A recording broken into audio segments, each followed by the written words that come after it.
welcome back. My name is Sophie and I do videos all about fertility, weight loss, and anything that might interest me. For today's video, I decided to talk about all the products that I have used since trying to conceive, which has been 2+ years. I want to show you guys what I've been trying for interest, but also because they are one of my favorite videos to watch myself.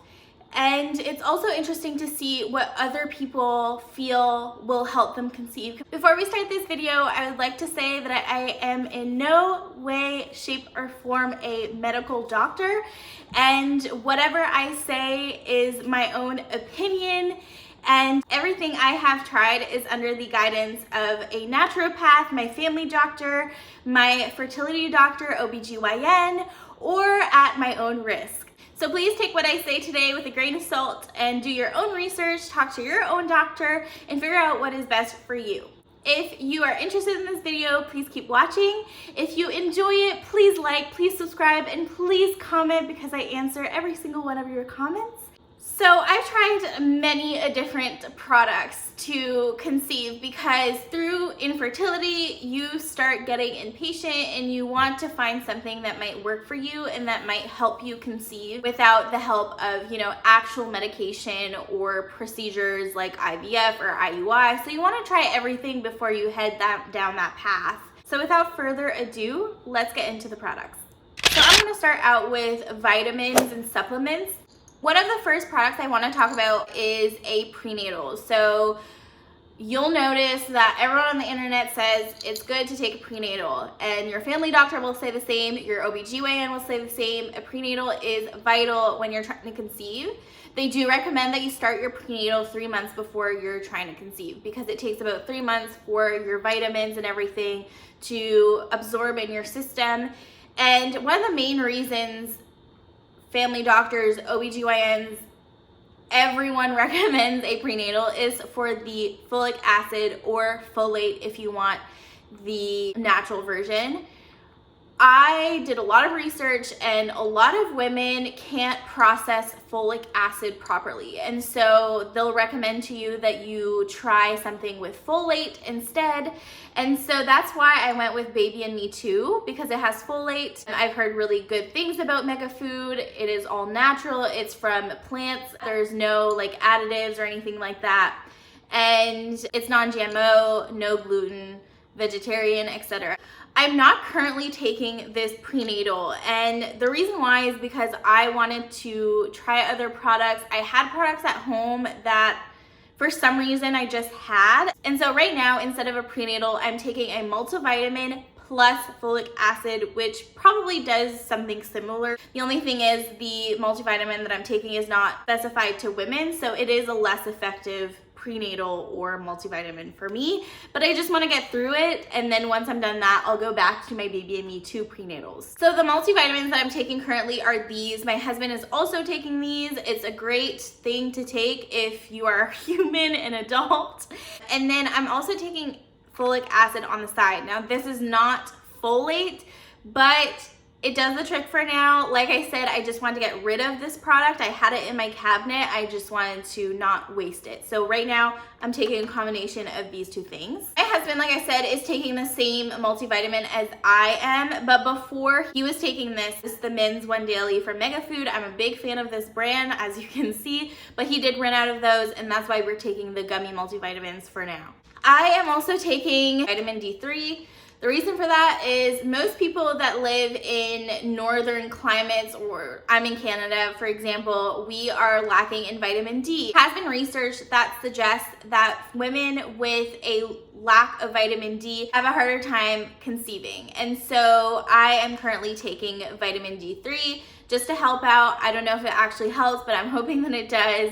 And it's something that was also recommended by my fertility clinic. So the fertility clinic has 2 vitamins that they absolutely need you to take. One is a prenatal and the second one is vitamin D3, and then they have optional vitamins. At one point I went to a naturopath and we did all of my levels, my testing for my hormones and everything, and my thyroid is slightly low. I'm verging on hypothyroidism, and so she recommended I take thyroid PX. I stopped taking this. I still have tons left. When I started taking this, I ended up going to the fertility clinic not long after, and he said that my thyroid was fine for now, and that if anything came up, then we could adjust it later on. So I stopped taking my thyroid PX, but this is something that I have tried. Here we have CoQ10 or ubiquinol if you want to take the natural version. Both me and my husband have taken CoQ10. The only reason we're not taking it right this second is because we are out of both of our bottles of CoQ10. It's very expensive as a vitamin. It is probably the most expensive vitamin we've come across, except for like the thyroid PX, for example. That's really expensive. We've run out. We haven't replenished yet, but we do plan on doing that. The CoQ10 is said to help with egg health and also sperm health, egg quality specifically. It also helps to increase cellular levels. So it's just healthy overall. And if it can help my husband's sperm or my eggs, then we're all for it. So we're definitely going to replenish this. It is also on the list of suggestions from our fertility clinic. Omega-3. So I don't have a gallbladder, and so the gallbladder is in charge of processing fats. And if you know anything about omega-3, you do know that it's a fish oil, which is very fatty. I always recommend it to take omega-3 because it may help with ovulation. Also can increase progesterone, which is really important for the lining of your uterus. However, I can't process omega-3. When I take omega-3, I have really bad reactions. So I get really bad stomach aches and bloating, so bad that it prevents me from eating, drinking water even, causes me a ton of pain. I end up in the hospital at one point when I was taking this, not knowing what was going on. And ends up, it was literally just the omega-3 that was messing up my body. And it also gives me headaches every day. So I can't process omega-3, but my husband is currently taking omega-3. It is also good for your husband's fertility. So he is going through this bottle at a rapid pace. This is a Costco-sized bottle, but he is taking omega-3, and I have since stopped. Another product per se that I don't have with me is Mucinex. Mucinex is a medication that you take when you are congested and you want your mucus to be less thick and drain out. Mucinex is a medication that you take basically when you have a cold. Mucinex is recommended to certain women trying to conceive because it helps with your cervical mucus. If your cervical mucus isn't A+, Mucinex can actually help your cervical mucus be more optimal for sperm. And so I tried Mucinex a couple of times. It didn't help me conceive, so I stopped that as well. Now I'm gonna talk about products. So pregnancy tests, ovulation tests, pre-seed, stuff like that. I had heard great things about pre-seed, and I had also heard bad things about pre-seed. So if you're on any fertility app or you are on Facebook chats about fertility, you'll see tons of women recommending pre-seed. Now pre-seed is just a fertility friendly lube. So it's literally lube. It does the same thing, but some women swear that that's why they got pregnant. So women that have issues with cervical mucus, or they feel like they have issues with cervical mucus, have said that pre-seed has helped them conceive. However, I have heard conflicting results saying that yes, they conceived, but a lot of women that use pre-seed when trying to conceive also miscarried once they were pregnant. And so I use it a couple of times here and there, but apart from that, I don't use it to actively try to conceive. Let's talk about ovulation tests. I did my research on ovulation tests. I looked for the best ones out there, and I have to say that the best ovulation tests are the easy at home ovulation tests that I have in my hand here. I don't have any left, I believe. Oh, I do. Okay.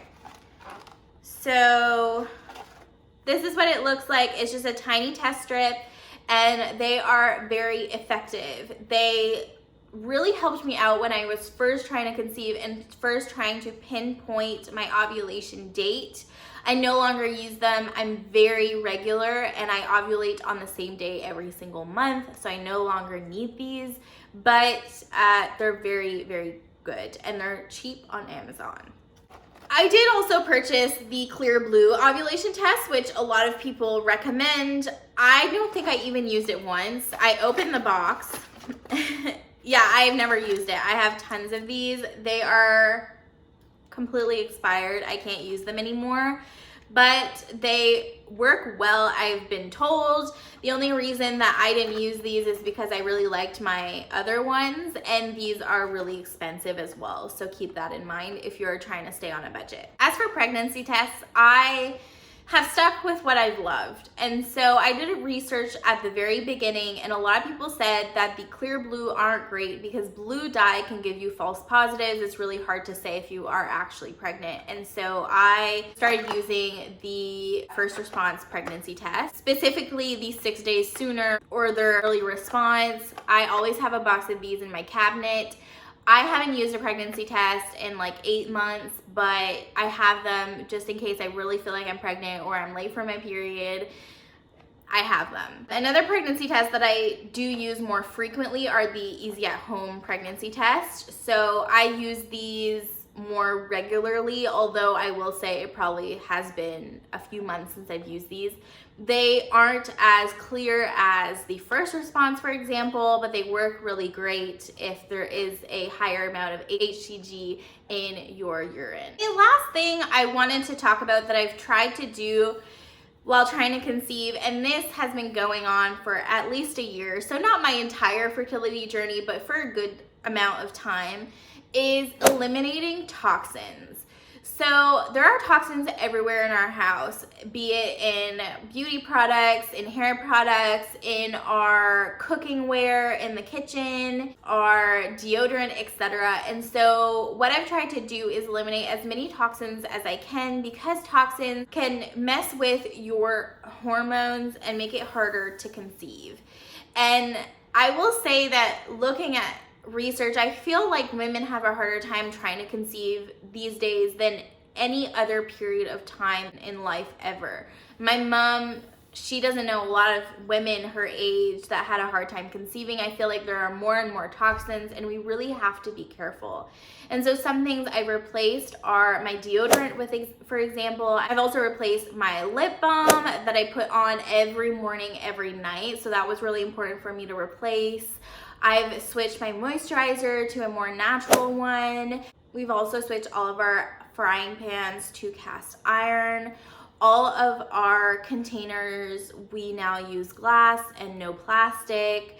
And I'm also looking into switching my water bottles, because my water bottles right now are made of plastic. There's no BPA, but there are other toxins than BPA. And so I, for Christmas, for example, asked for a glass bottle. So those are some of the changes I've made.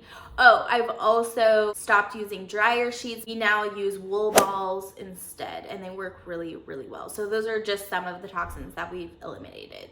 So those are all the products that we have tried. I feel like there are many. If I put them all in a pile, there are tons. And I feel like none of them were mistakes. I think you need to try what you feel might be best for you, what your OBGYN might recommend. But yeah, talk to your doctor or try products at your own risk. And I feel like maybe some of them will eventually help us conceive.